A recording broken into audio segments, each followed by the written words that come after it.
hardest guitar concepts for beginners to tackle is bar chords. That is because they take a lot of physical strength in the fingers to make. In this video, I'd like to show you 3 different tips to help beginners starting out with bar chords to progress faster and have better sounding bar chords. Now, the first tip I have is starting high on the neck when learning bar chords. A lot of beginners are immediately taught the F bar chord shape right down here at the first fret. The problem with that is that the lower down you go, the farther the fret spacing is, and this makes it harder to push down the strings. Also, the tension is different down here, so this is actually the worst place to start trying bar chords, as it is the hardest to finger. Instead, I would encourage young beginners to move that shape up the neck, up in terms of pitch, to up higher to try this exact same bar chord shape. They might find it to be a lot easier to play up here higher in the neck. When I first started learning bar chords, I started all the way up here at the 9th fret, and every day I would just work my way down. So the first day,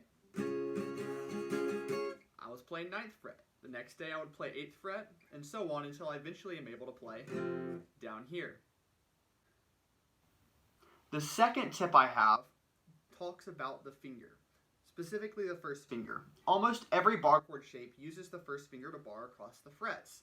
Now, this can be a problem as that knuckle gets caught usually on the 3rd string, making it hard to play. So you get something that sounds like this.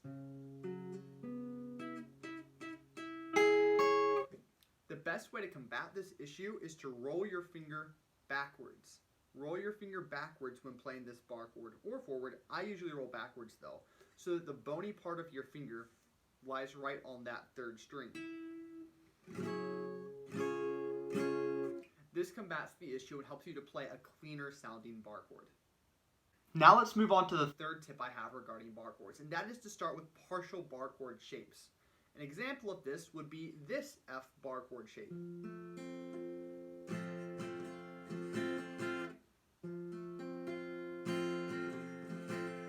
Once again, I'd practice it up higher. But the reason I would start with this is because it actually only bars 2 strings, the 1st and 2nd string.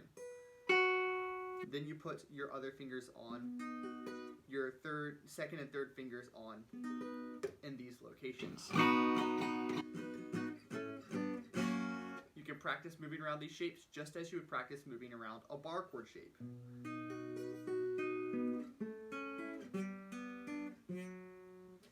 Now, these are a couple tips to help you learn bar chords. Remember, as a beginner, bar chords can be very difficult and will take a lot of practice.